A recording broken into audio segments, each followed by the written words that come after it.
राजस्थान में दो बड़ी बातें हैं। पहला तो ये कि विधानसभा चुनाव होने वाले हैं और दूसरा ये कि कांग्रेस को अपनी अंदरूनी उठापटक को पूरी तरह से थामना है। हालांकि पायलट गहलोत ने सामने आकर कह दिया मिलकर चुनाव लड़ेंगे, केंद्रीय नेतृत्व भी यही बात बार बार कह रहा है। अब इन दोनों चीजों को जोड़कर देखें तो आगामी चुनाव से पहले टिकटों का वितरण बहुत महत्वपूर्ण होने वाला है। इसमें पायलट की क्या भूमिका रहेगी, गहलोत की क्या भूमिका रहेगी, दोनों के समर्थकों को कितने टिकट मिलते हैं, बहुत महत्व की बात है। सबके बीच में एक बड़ी खबर आ रही है। राजस्थान में विधानसभा चुनाव से 2 महीने पहले कांग्रेस क्या अपने उम्मीदवार घोषित कर सकती है। ये जो खबर है इसकी सुगबुगाहट इसलिए तेज है क्योंकि कांग्रेस को यदि ये सारी चीज़ें थामना है, इन दोनों महत्वपूर्ण विषयों को देखना है, तो उसे अपने उम्मीदवारों की घोषणा जल्द करनी होगी ताकि बगावत हो या बाकी चीज़ें हों, इनका डैमेज कंट्रोल करने के लिए उसको समय मिल पाए।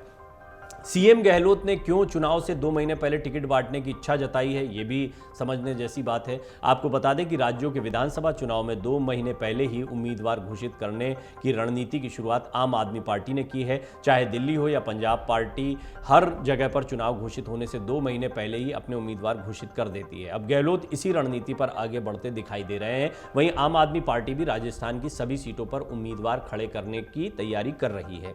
गौरतलब है कि राजस्थान में इस साल के अंत में होने वाले विधानसभा चुनाव को देखते हुए कांग्रेस ने तैयारियां शुरू कर दी हैं। एक तरफ सरकार जहां महंगाई राहत कैंप लगाकर मतदाताओं को साधने में जुटी हुई है, वहीं दूसरी तरफ कांग्रेस ने उम्मीदवारों की चयन की प्रक्रिया शुरू करने पर विचार शुरू कर दिया है। मीडिया रिपोर्ट्स के मुताबिक पार्टी इस बार चुनाव की घोषणा से पहले ही अपने उम्मीदवार मैदान में उतारने की सोच रख रही है। पार्टी की इस योजना को हवा सीएम अशोक गहलोत के उस बयान से मिली है जो उन्होंने यूथ कांग्रेस के कार्यक्रम में दिया था। गहलोत ने साफ कहा था कि दिल्ली में लंबी बैठकों का सिस्टम बंद होना चाहिए। 2 महीने पहले टिकट फाइनल कर दें, जिसे टिकट मिलना है उसे इशारा कर दें, वो लोग काम में लग जाएं। हमने प्रदेश प्रभारी सुखजिंदर सिंह रंधावा को भी कहा है 2 महीने पहले टिकट तय हो जाए। ये एक बहुत बड़ी रणनीति दिखाई देती है और गहलोत भी नहीं चाहते हैं कि एंड टाइम पर उन्हें कोई सरप्राइज दिया जाए, ऐसा लग रहा है। राजस्थान में राजनीतिक पार्टियां अपने उम्मीदवारों के नामों की घोषणा ऐन मौके पर ही करती हैं, लेकिन इस बार कांग्रेस में नई पहल की चर्चा शुरू हो गई है। ऐसे में अब सवाल उठने लगा है कि आखिर सीएम गहलोत क्यों चाहते हैं कि चुनाव से 2 माह पहले टिकट तय हो जाए। क्या इतनी जल्दी टिकट घोषित होने से कांग्रेस ज्यादा सीटें जीत सकती है, रिपीट कर सकती है, जिसका दावा अशोक गहलोत बार बार कर रहे हैं। क्या पहले उम्मीदवार घोषित करने से टिकट से वंचित दावेदारों से बगावत का खतरा नहीं रहेगा, यह भी एक बड़ा सवाल है।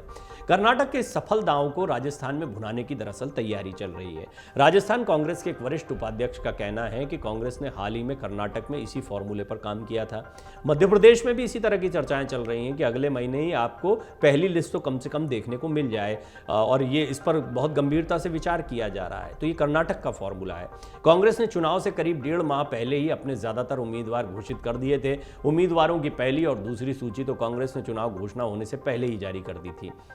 कर्नाटक में 10 मई को मतदान होना था, जबकि कांग्रेस ने अपनी पहली सूची 17 मार्च को दिल्ली से मंजूर करवा ली थी या मंजूरी मिल गई थी, जबकि भाजपा को टिकट घोषित करने में देरी करने के कारण नुकसान हुआ, यह भी कहा जाता है।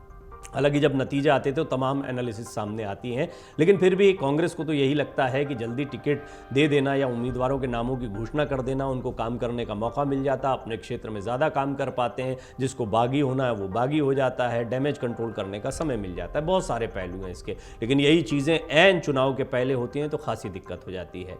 कांग्रेस ने उम्मीदवारों को क्षेत्र में काम करने का भरपूर समय दिया, पहले ही उनके नामों की घोषणा करके कर्नाटक में किया और यही मध्य प्रदेश और राजस्थान में हो सकता है। पहले दिन से ही कांग्रेस चुनाव प्रचार में भाजपा से आगे निकल गई थी कर्नाटक में, यह भी गौर करने वाली बात है।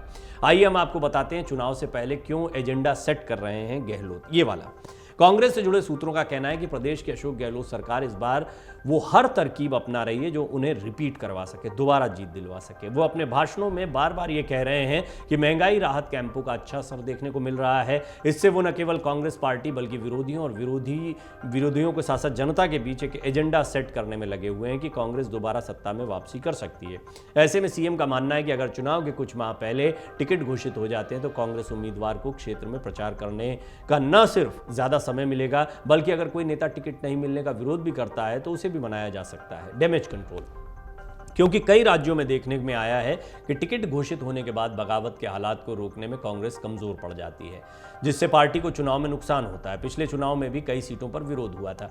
आप देखिए, कर्नाटक का ही उदाहरण लें तो कई बड़े बड़े चेहरे, जगदीश शेट्टार जैसे, लक्ष्मण सावदी जैसे बड़े चेहरे जो है वो बीजेपी से टूटकर कांग्रेस में चले गए थे, क्योंकि एन मौके पर यह बगावत हुई थी, इसलिए इसका असर भी बहुत ज़्यादा रहता है लोगों में, और मान मनोबल का दौर भी उस समय पर करना पड़ता है। तो लोगों में जो इम्पैक्ट जाता है, वोटर्स में जो इम्पैक्ट जाता है, वो बहुत ताज़ा रह जाता है। अगर बगावत झेलनी भी है तो 2 महीने 3 महीने पहले झेल लो, तो उससे ये होता है कि आप डैमेज कंट्रोल करने में या एक नया मैसेज देने में कामयाब हो सकते हैं। ये रणनीति कारगर भी दिखाई पड़ती है। हालांकि राजस्थान, मध्य प्रदेश में कितनी चलेगी कहना मुश्किल है।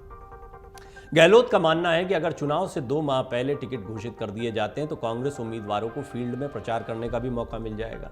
साथ ही इस दौरान अगर टिकट घोषणा के बाद कहीं कोई बगावती तेवर उठते हैं तो समय रहते उनको भी साधा जा सकेगा। ऐसे में सवाल ये भी उठ रहा है कि क्या पिछले चुनाव से सबक ले रही है कांग्रेस? राजनीतिक जानकारों का कहना है कि पिछले चुनाव में कांग्रेस ने आखिरी वक्त पर अपने उम्मीदवार घोषित किए थे। यही नहीं, कुछ सीटों पर तो पार्टी ने नामांकन के आखिरी दिन उम्मीदवारों को टिकट दिए थे। इससे पार्टी को कुछ सीटों पर बहुत नुकसान हुआ था। चुनाव से 15 से 20 दिन पहले अगर नाम घोषित किए जाते हैं तो उम्मीदवार अपने चुनाव अभियान को अच्छी तरह से गति नहीं दे पाते। प्रत्याशियों को 2 माह का समय मिलेगा तो वो पूरी तैयारियों के साथ चुनावी मैदान में उतरेगा। बूथ स्तर पर चुनावी बेहतर प्रबंधन हो सकेगा। सबसे ज्यादा फायदा यह होगा कि उम्मीदवार अपने क्षेत्र के लोगों के बीच बार बार जा पाएंगे। पिछली बार पहली सूची के 152 उम्मीदवारों में से 70 को हार मिली थी। पिछले चुनाव में गहलोत पायलट में टिकट बंटवारे में काफी खींचतान देखने को मिली थी और उम्मीदवार घोषित करने में कांग्रेस को देरी हो गई थी। पहली सूची में 152 उम्मीदवार घोषित किए गए थे, लेकिन उनमें से 70 सीटों पर कांग्रेस हार गई थी।